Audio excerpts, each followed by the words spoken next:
teman-teman, perkenalkan nama saya Nabila Nisa Haifa dari program studi manajemen. Pada video ini saya akan membahas topik berjudul inflasi pangan dan dampaknya terhadap daya beli masyarakat di Indonesia. Pengertian inflasi pangan. Inflasi pangan adalah kenaikan umum dan terus-menerus dalam tingkat harga barang-barang pangan dalam waktu tertentu. Komoditas yang termasuk dalam kelompok pangan antara lain beras, cabai, bawang, gula, telur ayam, dan daging ayam. Bank Indonesia mencatat bahwa volatile food yaitu kelompok harga pangan yang sering bergerak tajam dan menjadi salah satu faktor utama dalam pergerakan inflasi secara bulanan. Selanjutnya, terdapat beberapa faktor utama yang menyebabkan inflasi pangan di Indonesia yaitu: pertama, gangguan pasokan dan musim panen. Harga pangan cenderung naik ketika panen terganggu atau saat musim kering. Kedua, biaya distribusi. Kenaikan biaya logistis memberi tekanan tambahan terhadap harga akhir di pasar. Ketiga, permintaan musiman. Periode khusus seperti Ramadan dan Idul Fitri sering mendorong permintaan naik drastis sehingga memicu kebijakan harga. Dan terakhir, distribusi dan logistis yang tidak merata. Daerah dengan gangguan distribusi sering mengalami inflasi pangan yang lebih tajam. Selanjutnya, dampak inflasi pangan terhadap daya beli masyarakat. Inflasi pangan memiliki dampak yang sangat nyata terhadap kehidupan masyarakat.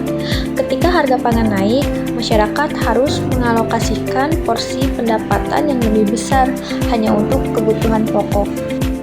Akibatnya, pertama, daya beli real menurun, dan konsumsi terhadap barang atau jasa lain terpaksa dikurangi. Kedua, konsumsi barang dan jasa lainnya menjadi berkurang, sehingga konsumsi rumah tangga secara keseluruhan melemah.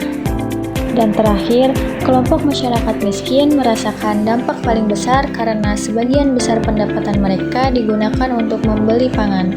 Oleh karena itu, kenaikan harga pangan seringkali dikaitkan dengan penurunan kesejahteraan masyarakat. Untuk menjaga stabilitas harga pangan, pemerintah Indonesia melakukan berbagai kebijakan. Salah satunya melalui operasi pasar dan penyaluran cadangan pangan oleh Bulog untuk menahan lonjakan harga komoditas strategis. Selain itu, pemerintah juga melakukan koordinasi kebijakan fiskal dengan Bank Indonesia agar inflasi tetap berada dalam target yang ditetapkan. Pemerintah daerah juga melibatkan pemantauan harga di daerah serta kerjasama dengan pemerintah daerah untuk mengatasi penyebab lokal inflasi pangan. Menteri Dalam Negeri menekankan pentingnya Pemda untuk menangani inflasi sehingga tidak mengganggu daya beli masyarakat. Data dan fakta.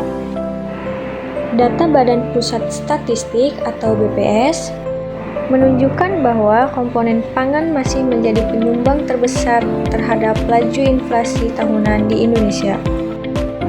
Pada Oktober 2025, inflasi nasional tercatat 2,86% secara tahunan dan kelompok makanan, minuman, serta tembakau memberikan kontribusi terbesar. Bank Indonesia juga mencatat bahwa komponen volatile food pernah mencatat inflasi signifikan disebabkan oleh harga beras dan cabai pada periode tertentu, menandakan keterkaitan erat antara harga pangan dan pergerakan inflasi umum. Kesimpulannya adalah inflasi pangan adalah fenomena yang selalu menjadi perhatian utama dalam perekonomian Indonesia karena sangat berhubungan dengan kebutuhan dasar masyarakat. Kenaikan harga pangan cenderung menekan daya beli masyarakat, terutama golongan berpenghasilan rendah, karena porsi pengeluaran pangan mereka jauh lebih besar. Upaya menjaga stabilitas harga pangan menjadi salah satu fokus kebijakan untuk mempertahankan daya beli masyarakat dan stabilitas ekonomi makro.